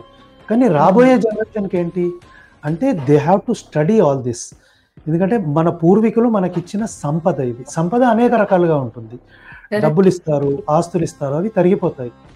కానీ ఈ ఆస్తి ఏదైతే ఉందో, ఇంటెలెక్చువల్ ప్రాపర్టీ ఏదైతే ఉందో, ఇది ఎవరికి జ్ఞాన సంపద ఎవ్వరు ఇవ్వలేరు, ఎక్కడ దొరకదు, డబ్బులు ఇచ్చినా దొరకదు. సో దీన్ని రాబోయే జనరేషన్ దీని మీద బాగా రీసెర్చ్ చేయాలి, అనలైజ్ చేయాలి, and they should propagate it. ఆ ప్రొపగేషన్ చేస్తేనే ఇది నిలబడుతుంది. అండ్ ముఖ్యంగా యంగ్స్టర్స్కి నేను ఇక్కడ చెప్పాలనుకున్నది ఏంటంటే, మన ధర్మంలో ఉన్నంత లాజిక్, నేను సైన్స్ గురించి మాట్లాడాను, సైన్స్ పక్కన పెట్టేద్దాం, దీంట్లో ఉన్నంత లాజిక్ కానీ, దీంట్లో ఏదైతే డెప్త్లో ఫిలాసఫీ ఉందో అది కానీ ఎక్కడా లేదండి. కాబట్టి మనం ఒక్కసారి దీని మీద రీసెర్చ్ మొదలు పెడితే ఇంకా దాన్ని వదలమన్నా వదలం, అంత బాగుంటుంది. సో యంగ్స్టర్స్కి నేను అదే ఒకటే రిక్వెస్ట్ ఏంటంటే, ఇది మన సంపద, అందుకే మీరు చదవండి, 10 మందికి మళ్ళీ చదివి కూర్చోవడం కాదు, చెప్పాలి, అందరికీ చెప్పాలి. సో అయితే రాజుగారు, ఈ మధ్య సోషల్ మీడియా మీరు బాగా వాడుతున్నారు కదా, సో మీరు అబ్జర్వ్ చేశారా, కొంతమంది యంగ్స్టర్స్ బయటకు వచ్చి మంచి వీడియోలు చేస్తున్నారు మన హిందూ ధర్మం గురించి. మేబీ వాళ్ళకు నేను అబ్జర్వ్ చేస్తంత డీప్ నాలెడ్జ్ లేకపోతుంది కానీ, బట్ కౌంటర్ బ్యాక్ వీడియోలు అయితే చేస్తున్నారు ముందుకొచ్చి. ఇంతకు ముందు నేను చూస్తే నాకు ఆల్మోస్ట్ 80% ఈ లెఫ్ట్ వింగ్ వాళ్ళు బాగా కనిపించేవాళ్ళు. ఇప్పుడు వాళ్ళని కౌంటర్ బ్యాక్ చేస్తూ నాకు చాలా వీడియోలు కనిపిస్తున్నాయి. సో మీరేమంటారు? చైతన్యం చాలా వచ్చిందమ్మా, చాలా చైతన్యం వచ్చింది. హిందువులు రియలైజ్ అవుతున్నారు, మాకు ఇన్ని రోజులు ఈ ఎకో సిస్టమ్ కానీ, ఈ పొలిటికల్ పార్టీలు చేసిన అన్యాయం ఏంటో వాళ్ళకి తెలిసి వచ్చింది. సో డెఫినెట్లీ రియలైజ్ అవుతున్నారు, అందుకే దే ఆర్ ఫైటింగ్ బ్యాక్. మనకు తెలుగులో ఒక సామెత ఉంది, ఒక పిల్లిని ఒక గదిలో వేసి దాన్ని ఇబ్బంది పెడితే అదే ఒక పులిగా మారుతుంది అన్నారు. సో యాక్చువల్గా ఒరిజినల్గా ఈ సామెతను తీసుకుంటే మన వాళ్ళు పిల్లులేం కాదండి, వాళ్ళు పులులే ఒరిజినల్ గా. పోతే కూర్చోబెట్టారు, బ్రెయిన్ వాషింగ్ చేశారు సెక్యులరిజం పేరుతో. ఆ సెక్యులరిజం షాకిల్స్ నుంచి యంగ్ జనరేషన్ బయటికి వస్తుంది, వాళ్ళు రావాలి, ఎందుకంటే వాళ్ళు వస్తేనే నెక్స్ట్ లెవెల్కి ఫైట్ వెళ్తుంది. అండ్ ఇంకోటి నేను ఖచ్చితంగా చెప్పేది ఏంటంటే, ఇది డిఫెన్సివ్ ఫైట్ ఉండకూడదు, ఎప్పుడు కూడా అఫెన్సివ్ ఉండాలి. అఫెన్సివ్ అంటే మళ్ళీ నన్ను తప్పుగా అర్థం చేసుకోండి, అఫెన్సివ్ అంటే కొట్టడం అని కాదు, వాడు ప్రశ్న మనకేసే ముందు మనమే 4 ప్రశ్నలు వాడిని వేయాలి, అది అఫెన్స్. క్షాత్రము అంటే సోషల్ మీడియాలో కూడా క్షాత్రం చూపించాలి. సో అయితే రాజుగారు, మనం ఈ రోజుతో ఒక ప్రశ్న అడిగి ముగిద్దాం, మళ్ళీ కంటిన్యూ చేద్దాం ఈ సిరీస్ ని. ఇదేంటంటే, చాలా మంది చాలాసార్లు మీరు కూడా సమాధానం చెప్పేసి ఉంటారు, ఈ చర్చిల్లో గొర్రెలకు బోధించేటటువంటి ఒక ప్రశ్న, లింగ పురాణమా లేకపోతే శివపురాణంలోను శివుడి యొక్క అంగాన్ని కోసారు, అది పారిపోయాడు, ఇలాంటిది నేను నా నోటితో పూర్తిగా అడగలేకపోతున్నాను కానీ మీకు అర్థమై ఉంటుంది. సో దీని గురించి ఒకసారి వివరణ ఇస్తారా? బేసికలీ ప్రాబ్లం అంతా ఏంటంటే, సంస్కృతం రాని వాళ్ళ ప్రాబ్లం కాదు ఇది, అసలు తెలుగే రాని వాళ్ళతో ఉన్న ప్రాబ్లం ఇది. బేసికలీ వీళ్ళకి తెలుగే రాదు. సో వాళ్ళు ఏ బుక్ అయితే చూపెట్టి చదువుతున్నారో ఆ బుక్ లోనే క్లారిటీ ఉంది, ఈవెన్ వచనం చదివినా మనకు తెలిసిపోతుంది. అక్కడ చెప్పబడింది బాణలింగము అనే ఒక స్పెషల్ లింగం గురించి చెప్తున్నారు. ఆ బాణలింగాన్ని ఆ ఋషుల మునులకి ఇవ్వడానికి శివుడు ఒక ప్రత్యేకమైన రూపంలో వాళ్ళ దగ్గరికి వెళ్ళాడు. సో వీళ్ళు ఏమనుకుంటున్నారంటే, ప్రాబ్లం అంతా అదే, వీళ్ళకు బేసిక్ సంస్కృతం రాదు, బేసిక్ ఇంగ్లీష్ రాదు, తెలుగు రాదు. వీళ్ళంతా కూడా ఏం చేస్తారంటే పీడిఎఫ్ బ్యాచ్ అంటాము. సో ఆ పీడిఎఫ్ లో ఏది వీళ్ళకి వస్తుందో అదే చెప్తారు. సో లింగం అంటే ఏంటో మనం చూసుకోవాలి. లింగం అంటే ఏం లేదు, చిహ్నము. చిహ్నము అంటే ప్రతిదానికి ఒక చిహ్నం ఉంటుంది. ఫర్ ఎగ్జాంపుల్, నేనున్నాను, ఒక వైట్ కోట్ వేసుకున్నానంటే అది దేనికి చిహ్నము? నేను ఒక డాక్టర్ని అని చిహ్నము. అలాగే ఒక వ్యక్తి బ్లాక్ కోట్ వేసుకున్నాడంటే అతడు లాయర్ అని చిహ్నము. ఎప్పుడైతే మనము ఈ శివలింగం అని చెప్తున్నామో అది దేనికి శివలింగం అంటే యూనివర్స్ కి చిహ్నం. యూనివర్స్ షేప్ లింగం రూపంలో ఉంటుంది. సో అది చిహ్నం అన్నమాట. ఆ కింద ఉండే అమ్మవారు వానపట్టం ఏదైతే అంటారో అది వేది అంటారు, అది అమ్మవారికి ప్రతిరూపం అన్నమాట. సో అది సింబాలిక్ గా చెప్పబడింది. సో ఇక్కడ ఈ సందర్భంలో ఏంటంటే, శివుడు ఆ రూపంలో లింగాన్ని ఇలా పట్టుకొని వెళ్తున్నాడు అక్కడికి, ఇలా పట్టుకొని వాళ్ళని అంటే వాళ్ళని కొంచెం తప్పుదారి పట్టించాలి కదా, అందుకే నన్ను మ్మ్. నాట్యం ఆడుతుంటారు. ఈయనను చూసి ఋషిపత్నులు ఎవరైతే అరణ్యంలో ఉండి తపస్సు చేసుకుంటూ తన ఇంద్రియాలని నిగ్రహించుకోవాలని వచ్చారో మ్మ్. ఈయన డాన్స్ చేస్తుంటే వాళ్ళు మతి తప్పిపోయారు. అంటే వాళ్ళు ఓకే. కూడా బ్యాలెన్స్ అన్నమాట. మ్మ్. సో మ్మ్. ఇప్పుడు భార్యలు శివుడి వెంట పడ్డారు డాన్స్ చేస్తుంటే, మ్మ్. భర్తలు మ్మ్. వచ్చారు, మ్మ్. ఎవరైతే ఋషులు ఉన్నారో వాళ్ళు వచ్చారు. మ్మ్. వాళ్ళు వచ్చి ఏం చేస్తున్నారు, శివుడికి శాపం పెడుతున్నారు. అంటే ఓ. వాళ్ళు కూడా తన మనసుని గ్రహించుకున్నారా? లేదు. మ్మ్. లేదు. వాళ్ళని సరైన దారిలో పెట్టడానికి శివుడు వచ్చాడు. మ్మ్. వాళ్ళు ఏదో శాపాలు పెడతారు, ఆ లింగం కింద పడిపోవాలని, చేతిలో ఆ, పట్టుకున్న లింగం ఓకే, పడిపోవాలని వాళ్ళు చేతిలో శాపాలు. లింగం పడిపో. Okay, okay. ఈ చదువురాని సన్యాసులకి, తెలుగు చదవరాని సన్యాసులకి అది ఇంకేదో అనిపిస్తుంది. మ్మ్. మళ్ళీ ఈ మునులు ఋషులు వచ్చేసి శివానుగ్రహం కోసమే తపస్సు చేస్తున్నారు, తపస్సు కానీ వాళ్ళ చేస్తున్నారు, మనసు మీద వాళ్ళకి ఇంకా పట్టు రాలేదు. పట్టు రాలేదు. సో అప్పుడు ఎన్ని శాపాలు పెట్టినా అది శివుడికి తగలదు, అంతే కదా. పరమాత్మకి ఎట్లా తగులుతుంది? So correct. అప్పుడు ఋషులు ఏం చేస్తారంటే ఆ లింగాన్ని లాక్కొని కింద పడేస్తారు. అది ఓకే. కింద పడిన తర్వాత భూమిని ఆకాశాన్ని అంతా కాల్చడం మొదలు పెడుతుంది. ఓ. అప్పుడు బ్రహ్మగారి దగ్గరికి వీళ్ళు పరిగెడతారు. పరిగెత్తి ఓకే. ఇలా జరిగింది అంటే వాళ్ళని అప్పుడు బ్రహ్మగారు తిడతారనమాట.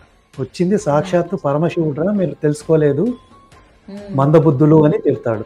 అప్పుడు వాళ్ళు మళ్ళీ పరిగెత్తి శివుని ప్రార్థిస్తే ఆయన చల్లబడి, తర్వాత అమ్మవారిని కూడా ప్రార్థిస్తే ఆమె కూడా ఒక వానపట్టాన్ని ఇస్తుంది. ఆ మ్మ్. లింగం దాని మీద పెడితే అప్పుడు ఆ లింగం కదలకుండా ఉంటుంది. ఇది యాక్చువల్గా అక్కడ జరిగింది. ఓకే. కానీ ప్రాబ్లం అంతా వీళ్ళకి ఏం అర్థమైందంటే వీళ్ళకి ఏదో భూత అర్థమైంది అక్కడ. అంటే ఇప్పుడు ఏదైతే వాళ్ళు ఈ కాపీ పేస్ట్లు చేసి సోషల్ మీడియాలో పలానా వచనంలో పలానా నంబర్లో ఈ వాక్యము ఉంది అని, సో దాన్ని మరి ఒరిజినల్ గా రచించిన వాళ్ళు అలానే అపార్థం చేసుకొని రాశారా? సో దీంట్లో రెండు ఇష్యూస్ ఉన్నాయమ్మా. ఫస్ట్ ఏంటంటే లింగము అంటే దాని మీనింగ్ తెలియాలి. లింగము అంటే కరెక్ట్. నేను చెప్పాను కదా, చిహ్నము. కరెక్ట్. అయితే అయితే ఇది నేను కూడా విన్నానండి, చాలా వీడియోస్ లో చూసాను. ఆ లింగము అంటే పురుషుడికి సంబంధించినటువంటి భాగము, ఇకపోతే ఉమ్, మీరన్న దాన్ని ఏమంటారు, వానపట్టము, వేది. వానపట్టం. ఓకే, ఉమ్, వానపట్టం అది వచ్చేసి స్త్రీకి సంబంధించింది. సో ఇది ఉమ్, ఆలింగన సమయం యొక్క సింబలు. ఇలా ఇది సృష్టి రహస్యము. సో ఇలా కూడా చెబుతారు అని చెప్పేసి అదే ఉమ్, అర్ధ జ్ఞానంతో చాలా మంది వీడియోలు చేసి ఉంటారు. ఎందుకంటే చేశాను. సంస్కృతానికి 4 నుంచి 7 అర్థాలు ఉంటాయంట కదా ఒక్కో పదానికి. ఆప అని ఒక పదం ఉంది. ఆప అంటే వాటర్ అన్నమాట. దానికి 109 అర్థాలు ఉన్నాయమ్మా. నాకు తెలిసి హైయెస్ట్ అదే 109. అర్థాలు ఒక పదానికి. మ్మ్. సో అట్లా ప్రతిమ అనే పదం ఉంది, 17 అర్థాలు మనకు కనిపిస్తాయి. పోతే ఓకే. ఏ సందర్భంలో ఏ పదం వాడారో తెలుసుకుంటే కాంటెక్స్ట్, అప్పుడు ఆ కరెక్ట్. మీనింగ్ తెచ్చి అక్కడ పెట్టాలి. కరెక్ట్. నేను ఒక ఉదాహరణ ఇస్తానమ్మా మీకు ఇంకా ఈజీగా అర్థం కావడానికి. శుక్ల యజుర్వేదము 32వ అధ్యాయంలో 3వ మంత్రం, మ్మ్. నా తస్య ప్రతిమా అస్తి అనే ఒక మంత్రం ఉంటుంది. ఓకే. సో ఇక్కడ ఆర్య సమాజ్ వాళ్ళు ఏం చేశారంటే ప్రతిమ అనే వర్డ్ వచ్చింది కాబట్టి ప్రతిమ అంటే రూపము, ఇమేజ్ అనే మీనింగ్ తీసుకున్నారు. It's mentioned in Yajurveda, chapter number 32, verse number 3. Na tasya pratima asti. Of that God, there is no pratima. Pratima means an image, a photograph, a painting, a picture, an idol. There is no pratima. Of that God, there is no image, there is no idol, there is no statue, there is no sculpture. అంటే ఇప్పుడు ప్రతిమ అని నేను అనుకున్నప్పుడు అవును. ప్రతిమ అని ఏ భాషలో ఆలోచిస్తున్నాము, తెలుగులో అనుకుంటున్నాం మనం. కరెక్ట్. బేసిక్గా ప్రతిమ అనే పదము బేసిక్గా సంస్కృత పదం, ఇది తెలుగు పదం కాదు ఓకే. ఇది. So okay. ప్రతిమ అని ఇక్కడ మంత్రంలో ఏ కాంటెక్స్ట్ లో వాడారంటే మెజరు, కొలత అనే అర్థంతో వాడారనమాట. ఓ.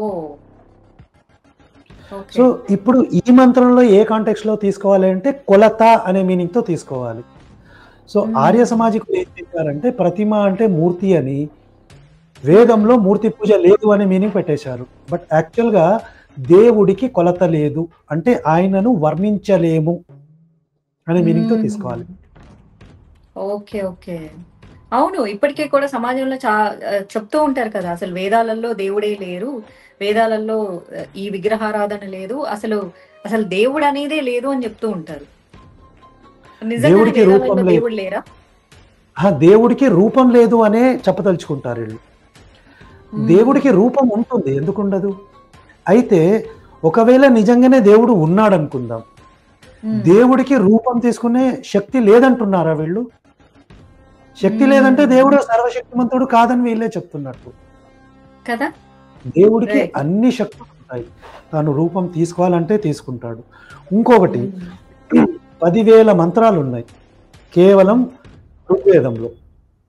సరే, టోటల్ అన్ని మంత్రాలు తీసుకుందామమ్మా. 4 వేదాలలో దాదాపు 20,000 మంత్రాలు ఉన్నాయి. 20,000 మంత్రాలున్న వేదంలో ఒక్క మంత్రాన్ని తీసుకొని దేవుడికి రూపం లేదని నేను డిసైడ్ అవ్వాలా? ఓకే, అది ఒక్క stupid మంత్రంలో కదా. అలా ఉంది కదా. డెఫినెట్లీ ఒక్క మంత్రంతో నేను ఎలా డిసైడ్ అవుతాను? 20 మంత్రాలు అంతే మరి కదా. ఏం చెప్తున్నాయి? అవన్నీ చూడాలి కదా. కరెక్ట్. సో ఒక్క మంత్రం ఏ కాంటెక్స్ట్ లో చెప్పినో చూస్తే అప్పుడు అది అర్థమవుతుంది. ప్రతిదానికి కాంటెక్స్ట్ ఉంటుంది కదమ్మా. ఇప్పుడు డెఫినెట్ గా ఉంటుంది. రాముడు మానవుడిగా వచ్చాడు, ఎందుకు వచ్చాడు? దానికి కాంటెక్స్ట్ ఉంటుంది. మీ అవును. దేవుడు రాముడు కాదు, ఆయన ఒక రాజు అంటే ఆయన రాజుగా ఎందుకున్నాడు? అది కాంటెక్స్ట్ కదా. అవును ఈయన మానవుడిగా రాకుంటే రావణాసురుడు చావాడు. అవును ప్రతి దాని వెనకాల బ్యాక్గ్రౌండ్ ఉంటుంది. ఆ బ్యాక్గ్రౌండ్ ని నేను పక్కన పెడతానంటే నువ్వు అసలు దాని మీద కామెంట్ చేసే అర్హత నీకు లేదు. అంటే యాక్చువల్లీ ఇప్పుడు మనమే ఉన్నామండి. ఇప్పుడు నేను అనే ఒక పర్సన్ ని మా అమ్మకి కూతురుగా ఉంటాను, ఫ్రెండ్స్ కి ఫ్రెండ్ గా ఉంటాను, పెట్స్ తో మాట్లాడేటప్పుడు ఒకలా మాట్లాడతాను, స్టేజ్ మీద ఇంకోలా మాట్లాడతాను, పొలిటీషియన్ గా ఉంటా, యాక్ట్రెస్ గా ఉంటా, యాక్టివిస్ట్. ఇన్ని పాత్రలు నేనే పోషిస్తున్నాను కదా. ప్రతి చోట నా బిహేవియర్ డిఫరెంట్ గా ఉంటుంది. ఒకదానికి సంబంధం ఉండదు. మీరున్నారు ఒక సనాతన ధర్మం, ఒక డాక్టర్, మీరు ఒక ఫాదర్, మీరు ఒక husband, but everywhere me characteristic మారుతుంది. అన్ని చోట్ల మీరు ఒకలా లేరు. అంటే మనుషులమైన మనమే ఇన్ని క్యారెక్టరిస్టిక్స్ మార్చుకుంటున్నాము. ప్రతి చోట ఒకలా ఖచ్చితంగా మాట్లాడము, ఒకలాగా మనం ప్రవర్తించము. మన షేడే మారిపోతుంది కంప్లీట్ గా. అలాంటప్పుడు అంత శక్తివంతుడైన భగవంతుడు ఎన్ని రూపాయలైనా తీసుకోవచ్చు కదా. తీసుకోలేకుంటే ప్రాబ్లం కదా. తీసుకోలేకుంటే ప్రాబ్లం. ఏం ప్రాబ్లం? ఆయన సర్వశక్తిమంతుడు కాదని వాళ్ళే చెప్తున్నట్లు లెక్క. ఇప్పుడు వేరే మతాలలో కూడా రూపం కనపడుతుంది మనకు, కానీ రూపం లేదంటారు. ఈవెన్ బైబిల్లో కూడా, ఖురాన్లో కూడా ఎలా కనిపిస్తుంది? లేదు. మనం ఖురాన్ చదివినా బైబిల్ చదివినా ఆ దేవతలకి రూపాలు ఉన్నాయి. అవునా? ఉన్నాయి. ప్రాబ్లం అంతా ఏంటంటే వీళ్ళే చెప్తారు రూపం లేదని, మళ్ళీ వీళ్ళే ఏం చెప్తారంటే మా దేవుడు కుర్చీలో కూర్చున్నాడు అంటాడు. రూపం లేనుడు కుర్చీలో ఏం చేస్తున్నాడు? కరెక్టే కదా. బైబిల్లో చెప్పబడిన దేవుడికి రూపం ఉంది, ఖురాన్లో చెప్పిన దేవుడికి రూపం ఉంది. ఓకే, నిజమే. అసలు రూపం ఉంది కాబట్టే కదా వీళ్ళు మసీదులు చర్చిలు కట్టుకున్నారు. మనము దేవాలయాల్లో విగ్రహాలు పెట్టుకుంటే ఎందుకు విగ్రహాలు పెట్టుకుంటారు, ఎందుకు దేవాలయాలు అంటారు? మరి నిజంగా వాళ్ళ దేవుడికి రూపం లేదు అనుకున్నప్పుడు చర్చిలు మసీదులు అవసరం లేదు కదా. అంటే దీనికి చిన్న ఎక్స్ప్లెనేషన్ ఉంది. ఎక్స్ప్లెనేషన్ ఉందమ్మా. ఎందుకంటే మసీదులు కానీ చర్చిలు కానీ it is not a place of worship, it is place of prayer. Okay, అక్కడ దేవుడు లేడు. నా క్వశ్చన్ ఏంటి అంటే, అసలు రూపం లేనప్పుడు ఎక్కడైనా ప్రేయర్ చేసుకోవచ్చు కదా, ఎక్కడైనా ఉంటారు కదా, వై పర్టికులర్ ప్లేస్ అని? అంటే వాళ్ళకు ప్లేస్ అంటూ ఉండాలి కదా ప్రేయర్ చేసుకోవడానికి. అవి ఈ ప్లేసెస్ అన్నమాట. పోతే మీరు చెప్పినట్టు ఒకటి ఉంది. ఇప్పుడు ముస్లిమ్స్ మక్కాకి వెళ్తారు, అక్కడ చుట్టూ తిరుగుతారు. ఇవన్నీ పేగన్ హ్యాబిట్స్ కదా, అది చేయకూడదు వాళ్ళు. యాక్చువల్లీ అవును, మక్కా ఇప్పుడు వారికి చాలా పవిత్ర స్థలం. అది it's nothing but Idol worship కదా. ఐడల్ వర్షిప్ అది. అంటే ఆ సాంప్రదాయం చూస్తే కరెక్ట్ 7 సార్లు తిరుగుతారు. చక్కగా మన పూజలకు వేసుకున్నట్టు ఈ పంచ కట్టుకుంటారు, అండ్ పై కండువా వేసుకుంటారు, అది కూడా తెల్లటి వస్త్రాలు వేసుకుంటారు, 7 ప్రదక్షిణలు చేస్తారు, అండ్ మొత్తం గుండు కొట్టించుకుంటారు, అండ్ దాన్ని ముట్టుకుంటారు కూడా ఆ విగ్రహం. ఆ విగ్రహం అని అంటాం కదా, మరి ఏమంటాం ఇంకా దాన్ని? ఐడలే కదా. వాళ్ళు చెప్పాలన్నమాట, ఎందుకంటే వాళ్ళే విగ్రహారాధన పరిచట్లేదు, మన సందేహం అడుగుతున్నాం అంతే. అంటే అంటే హిందువులని, బీజేపీ వాళ్ళని, లేదా అసలు ఎవరైతే హిందూ ధర్మం గురించి సోషల్ మీడియాలో ఇట్లా నోరెత్తితే మీరు మనువాదులు అనేస్తున్నారు. ఉమ్. అసలు నిజంగా మను రాసిన పుస్తకం చరిత్ర ఏదైతే ఉందో ఒరిజినల్ వెర్షన్ ఇప్పుడు సమాజంలో అవైలబుల్ ఉందా? మన భారతీయులు దాన్ని ఒక అథెంటిక్ సోర్స్ గా కన్సిడర్ చేస్తున్నారా? ఇక మూడో ప్రశ్న అయితే మను చరిత్రలో నిజంగా అసలు మహిళ స్థానం బానిస? సార్ ఫస్ట్ పాయింట్ చెప్పేది ఏంటంటే క్లారిఫికేషన్ ఇచ్చేస్తాను. మనుధర్మ శాస్త్రం అనేది ఈ కాలానికి సంబంధించింది కాదు, ఇది కృతయుగానికి సంబంధించింది. రెండోది, ఎగ్జాక్ట్లీ మనువు గారు ఇచ్చినట్టే మనుధర్మ శాస్త్రం ఉందా నాకు తెలియదమ్మా, ఎందుకంటే ఈ రోజు చాలా వర్షన్స్ ఉన్నాయి. ఆల్మోస్ట్ కొందరు సోర్సెస్ ప్రకారం, స్కాలర్స్ ప్రకారం 50 రకాల మనుధర్మ శాస్త్రాలు ఉన్నాయి విత్ మైనర్ వేరియేషన్స్. ఇది రెండో పాయింట్. మూడో పాయింట్ మీరు ఏమన్నారంటే మనువాదం అన్నారు. అసలు మనువాదం అంటే ఎవరైనా డెఫినేషన్ ఇస్తే మనం దాని గురించి మాట్లాడవచ్చు. అంటే మనందరం మనువాదులమే అంటున్నారు మరి సోషల్ మీడియాలో. ఓకే, అది ఏంటో మనకు తెలియదు. అది మనువాదం అంటే ఏందో ఒక డెఫినేషన్. ఇప్పుడు డెఫినేషన్ ఎలా ఇవ్వాలంటే ఒక డాక్టర్ డెఫినేషన్ ఇచ్చారు, అప్పుడు నేనేందో చెప్తాను. మనువాదులు అంటే ఎవరు? మహిళా స్థానం బానిసత్వం, ఇదే మెన్షన్. ఎలా మనువాదం అంటే మహిళా స్థానం బానిసత్వం, నా స్త్రీ స్వతంత్రం అర్హసి, ఈ లైన్ చెప్తారు. అది ఎక్కడుంది మరి మన ధర్మశాస్త్రంలో? ఉందని చూపిస్తున్నారు కదా, నా స్త్రీ స్వతంత్రం అర్హసి అని చెప్పేసి రాశారు. ఇప్పుడు సరే అనుకుందాము, మను ధర్మశాస్త్రంలో ఇది ఒక్కరి ప్రశ్న కాదు రాజు గారు. నాట్ ఓన్లీ సోషల్ మీడియా, అంబేద్కరిస్టులు ఇదే మాట మాట్లాడతారు, ఆల్ లెఫ్టిస్టులు ఇదే మాట మాట్లాడతారు, ఏథిస్టులు, సెలెక్టివ్ ఏథిస్టులు ఇదే మాట మాట్లాడతారు, అండ్ సో కాల్డ్ ఒక ప్రొపగాండా టీమ్ ఇదే మాట మాట్లాడతారు, అండ్ హిందూ ద్వేషులు ఇదే మాట మాట్లాడతారు. ఓకే, సో సరే వివక్ష ఎక్కడున్నా కూడా మనం దాన్ని నిర్మూలన చేద్దాం. ఈ స్టాండ్లో అయితే మనం ఉన్నాంగా. సరే వీళ్ళు వచ్చి వివక్ష ఎక్కడున్నా మేము తీసేయడానికి రెడీ అని ఒక స్టేట్మెంట్ అని ఇవ్వగలరా? కనీసం స్టేట్మెంట్ ఇస్తే ముందుకెళ్దాం. ఫస్ట్ నేను కమ్యూనిస్ట్ గురించి నా ఉద్దేశం ప్రకారం వాళ్ళ ఇళ్లలోనే ఉంటది. ఎందుకంటే నేను అమ్మాయిని నేను మాట్లాడుతుంటే నన్నే తొక్కేయాలనుకుంటున్నారు. అంటే సమాజంలో వేరే ఇంటి అమ్మాయిని తొక్కేయాలనుకుంటున్నారంటే మరి వాళ్ళ ఇంట్లో ఎంత తొక్కేస్తున్నారు కదా. న్యాచురల్ గా. సో కమ్యూనిజం గురించి వద్దాం అమ్మా. కార్ల్ మార్క్స్ అనే కమ్యూనిస్టు తాను డబ్బులు క్యాపిటలిస్ట్ దగ్గర తీసుకున్నాడు, క్యాపిటలిస్ట్లకు వ్యతిరేకంగా ఫైట్ చేశాడు. తన ఇంట్లో ఉండే పని మనిషితోటే అక్రమమైన సంబంధం పెట్టుకున్నాడు. ఆమెకు ఒక కొడుకు పుడితే ఒక కొడుకు పుడితే వాళ్ళని వదిలేశాడు, వాళ్ళని పట్టించుకోలే. ఇప్పుడు ఇలాంటి కార్ల్ మార్క్స్ నుంచి నీతులు నేను నేర్చుకోవాలంటే కష్టం అమ్మా. మార్క్సిజం అని చుక్కాలు చింపుకుంటుంటారు మరి బయట. మరి అదే ఈ కమ్యూనిస్టులతో అయితే నేను నీతులు నేర్చుకోదలుచుకోలే, నా దగ్గర చిల్లర లేదని చెప్పా కదా. ఫస్ట్ నెక్స్ట్ వద్దాము స్టాలిన్, అంటే రష్యాని పాలించిన స్టాలిన్. వీడు అధికారంలోకి వచ్చిన తర్వాత దాదాపు 10 నుంచి 12 కోట్ల మంది చచ్చిపోయారు. దాంట్లో స్త్రీలు ఉన్నారు, పిల్లలు ఉన్నారు. వాడు టెర్రరిస్ట్ అని డిక్లేర్ చేయమనండి ఈ కమ్యూనిస్టులని. వాళ్ళకు అతనే హీరో కదా.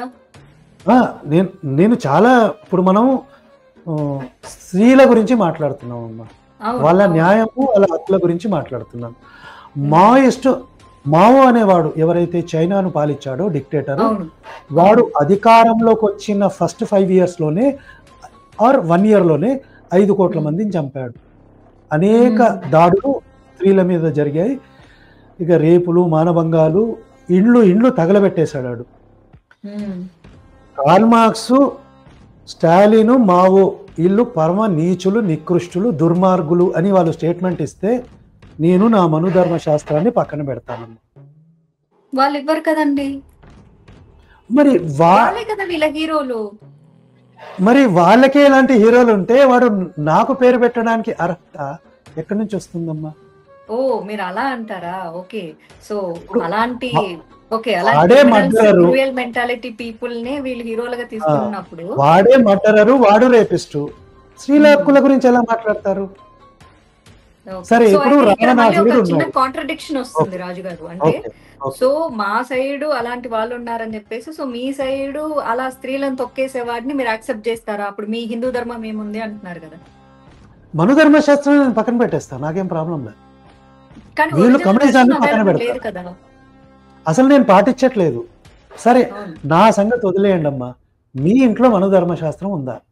అసలు భారతదేశంలోనే లేదు కదా. సరే అనుకుందాం. నేను కాన్ఫిడెంట్ గా చెప్తున్నా, ఒక 100 హిందువుల ఇండ్లకి వెళ్దాం. అవును. ఒక్క చోట మనుధర్మశాస్త్రం గనక దొరికితే అంబేద్కర్ గారు చెప్పారు, ఏం చేస్తానమ్మా? రైట్, కరెక్టే. మీరు చెప్పిన దాని ప్రకారం కేవలం మనధర్మ శాస్త్రం వీళ్ళ సోషల్ మీడియాలో మాత్రమే ఉంటుంది. అయితే రాజు గారు ఇక్కడ మంచి మంచి పాయింట్ చెప్పారు. అంబేద్కర్ గారి పేరు తీసుకొచ్చి, మావో వీళ్ళకి హీరో కదా, ఆల్ లెఫ్టిస్ట్లకి మావో హీరో కదా. అంబేద్కర్ మళ్ళీ అందరు అంబేద్కరిస్టులకి మావో హీరో, ఇది మనం చెప్పుకోవాలి. కానీ అదే అంబేద్కర్ గారు రాసిన రాజ్యాంగంలో ఈ మావోయిస్టులు అనేటోళ్ళు చట్ట విరుద్ధమైన పనులు చేస్తున్నారు అని చెప్పే కదా వాళ్ళకి శిక్షలు, వాళ్ళకి వాళ్ళను కాల్ చేస్తున్నారు. మరి ఇదేలా కుదిరింది? నాకు తెలిసి అంబేద్కర్ గారు కమ్యూనిజాన్ని పెద్దగా పొగిడినట్టయితే ఎక్కడ లేదు. మరి ఎక్కడన్నా కూడి ఉంటారు. అదే నా ప్రశ్న ఏంటంటే, నవే డేస్ ఆల్ ద అంబేద్కరిస్టులు విల్ లవ్ నక్సల్స్ అండ్ మావోయిస్టులు ఇద్దరు ఒకటే. కానీ అదే మావోయిజం ని చట్ట విరుద్ధంగా పరిగణించి అదే అంబేద్కర్ గారు కదా రాశారు, దాని ప్రకారమే కదా పోలీసులు కాల్ చేస్తున్నారు వీళ్ళని. అంటే వీళ్ళు అంటే అంబేద్కర్ ఇష్టం పేరు పెట్టుకొని అంబేద్కర్ గారి అవమానం జరిగేలాగా ప్రవర్తిస్తున్నారనే కదా. అంబేద్కర్ గారి భుజం మీద గన్ను పెట్టి పేలుస్తున్నారని అర్థం అమ్మా. ఎగ్జాక్ట్లీ మన మీద. వెల్, నిన్న నేను ఒక కామెంట్ చూసానండి నా సోషల్ మీడియాలో. ఏంటంటే, ఈ క్రైస్తవంలోకి నా శవం కూడా వెళ్ళదు అని అంబేద్కర్ గారు ఇచ్చిన స్టేట్మెంట్. ఈ ఎడారి మతాల్లోకి వెళ్తే దేశద్రోహులుగా మారుతారు తప్ప. కింద ఏం పెట్టారు తెలుసా? అది సరే పక్కన పెట్టు, అదే హిందూయిజాన్ని వదిలేసి బుద్ధిజం స్వీకరించారు, అదే హిందూయిజం బుక్కులు కాల్ చేశాడు కదా, మరి ఏమంటారు అంటున్నారు. ఆ కాలంలో అంబేద్కర్ గారు కొన్ని మనుస్మృతి ప్రతులని కాల్చిన మాట నిజమే. కానీ అది ఇంటర్పోలేటెడ్ అంటే బ్రిటిష్ వాడు రాసిన మనుస్మృతినే కాల్చారు. So remaining no Hindu other books లేదు. ఓకే, ఈ పాయింట్ మనం ఇంకో పాయింట్ కూడా చెప్తాను ఇక్కడ. అంబేద్కర్ గారి మెంటాలిటీ ఎలాంటిదో చెప్తానమ్మా. అంబేద్కర్ గారు కొంచెం తొందర స్వభావం ఉన్న వ్యక్తి. ఇదే అంబేద్కర్ గారు ఇంకో మాట కూడా మాట్లాడారు. అదేంటంటే, ఈ రాజ్యాంగం గనక సరిగ్గా పాటించకుంటే నేను దీన్ని కూడా కాలుస్తానన్నాడు. మరి ఒప్పుకుంటారా వీళ్ళు? మొదటి అగ్గిపుల్లని అవుతాను పార్లమెంట్ లోనే చెప్పారట కదా. చెప్పారు. ఒప్పుకుంటారా? ఒప్పుకుంటే నాకేం అప్పటికి సైలెంట్ అయిపోతారు. నేను చాలా మంది లెఫ్టిస్టులు అడిగా, అప్పటికి సైలెంట్ అయిపోతారు. అవునవును ఆయన అన్నారు అంతే. అంటే సో దీస్ పీపుల్ అంటే these so called Buddhism follow అయ్యే వాళ్ళు, సో కాల్డ్ అంబేద్కరిస్టులు, వీళ్ళంతా ఏది సరిగ్గా ఫాలో అవ్వరు. అంబేద్కర్ ని ఫాలో అవ్వరు, దాన్నే అంబేద్కరిస్ట్ అంటారు. అంబేద్కర్ ని ఫాలో కానోనే అంబేద్కరిస్ట్ అంటారండి. యాక్చువల్ నేనేం చెప్తానంటే, మీరు నేను మనలాంటి వాళ్ళు 100% రియల్ అంబేద్కరిజం ఫాలో అయ్యేవాళ్ళం. మనం చట్టబద్ధంగా మాట్లాడుతూ సభ్యత సంస్కారంతో మనం అంటే చట్టవిరుద్ధమైన పనులు చేయకుండా ఉన్నాం. వెళ్ళండి, గుడ్ పాయింట్. ఇప్పుడు చాలా మంది నీలి బ్యాచ్ కి బాగా కాలుద్ది. I love that. చెప్పమంటే చెప్తాను. పెరియార్ రామస్వామి అని ఇంకో క్యాండిడేట్ ఉన్నాడు. కరెక్ట్. అవును, ఇదంతా స్టాలిన్ బ్యాచ్ కిందకి వస్తుందేమో కదా. సో పెరియార్ రామస్వామి కూడా ఎంత గొప్పడో ఒక మాటలో చెప్తాను. చెప్పండి. ఒక్క మాట చెప్పాలి. పెరియార్ రామస్వామి తన అన్న కూతురు అంటే ఇప్పుడు చెల్లెలు కజిన్ సిస్టర్స్ ఉంటారు కదా, ఒక ఆమెతో సంబంధం పెట్టుకున్నాడు. కూతురు అంటే చెల్లెలమ్మ, కజిన్ సిస్టర్. మేమైతే కజిన్ సిస్టర్ అని అనుకుంటాం. నాకు కూడా ఎంతో మంది కజిన్ కూతుర్ని కూడా పెళ్లి చేసుకున్నారు అని అంటారు. ఇది కూడా క్లారిటీ ఇవ్వండి. అది తర్వాత వస్తుందమ్మా. ఫస్ట్ ఈ పెద్ద ఆయన చేసినారు ఏంటంటే, తన చెల్లెలతో సంబంధం పెట్టుకున్నాడు. ఇంట్లో వాళ్ళు వెలేశారు. వెలేస్తే పారిపోతూ అమ్మాయిని కూడా ఏం మాయ మాటలు చెప్పాడు, మభ్యపెట్టి ఆ అమ్మాయిని కూడా తీసుకెళ్లిపోయాడు. మీకు రోల్ మోడలా చెప్పండి నాకు ఇలాంటి వాడు? వాళ్ళకి ఇంట్రెస్టింగ్ గా అనిపించొచ్చేమో అండి ఇట్లాంటివన్నీ. Maybe some people have all this kind of fantasies కదా. సో వాళ్ళకి ఇంట్రెస్టింగ్ గా ఉంటది. అంటే ఇప్పుడు ఎవరెవరైతే పెరియార్ ని ఫాలో అవుతుంటారో వాళ్ళందరికి ఇలాంటి might be this kind of fantasies ఉన్న వాళ్ళే అయిండొచ్చు. వాళ్ళ ఇంట్లో కూడా కామన్ ఉంటాయి ఇలాంటి విషయాలన్నీ కూడా. అంతే కదా, మనం అప్పుడు డెఫినెట్ గా ఒప్పుకోవాలి మరి రోల్ మోడల్ అయినప్పుడు. రోల్ మోడల్ కదా. సో ఇది పెరియార్ రామస్వామి. తర్వాత అఫ్ కోర్స్ పొలిటిక్స్ లోకి వచ్చాడు. బ్రాహ్మణ ద్వేషము, ఈ వ్యక్తికి బ్రాహ్మణ ఓకే ఉండొచ్చు, ద్వేషం ఉండొచ్చు, కానీ ఒక పాముతో కంపేర్ చేస్తాడు బ్రాహ్మణుని. అదేంటంటే ఒక పాము ఒక బ్రాహ్మణుడు కనిపిస్తే ఫస్ట్ పాముని చంపే, పాముని చంపొద్దు ఫస్ట్ బ్రాహ్మణుని చంపే అంటాడు. అంటే అది మెంటాలిటీ. దీనివల్ల కొందరు వేల లక్షల మంది బ్రాహ్మణుల ఊచకొత్త జరిగింది. ఇప్పుడు పెరియార్లు అంటే ఏ సంబంధం అండి వాళ్ళు, అంటే ఏ కులం వాళ్ళు పెరియార్స్ అంటే? కులము గిలము ఏముండదమ్మా, ఎందుకంటే కులాన్ని పెట్టామనుకోండి కులాన్ని తిట్టినట్టు అవుతుంది. వీళ్ళంతా రావణాసురుడి బ్యాచ్ కాబట్టి రావణుడు అనండి, లేటెస్ట్ రావణాసురుడు. తర్వాత పార్టీ పెట్టాడు, తర్వాత పార్టీ మనుగడలోకి వచ్చింది. ఆ పార్టీలో ఒక కూతుర్ని పెంచుకున్నాడు, కూతురుతో వివాహం చేసుకున్నాడు. తర్వాత ఈయన రోల్ మోడల్ అయితే. అందుకేనా కొంతమంది అంటారు కన్న కూతురు ఏం కాదు పెంచుకున్న కూతురు కాబట్టి ఓకేనా? పెద్ద తేడా ఉందమ్మా. కూతురు తేడా ఏముంటుందండి?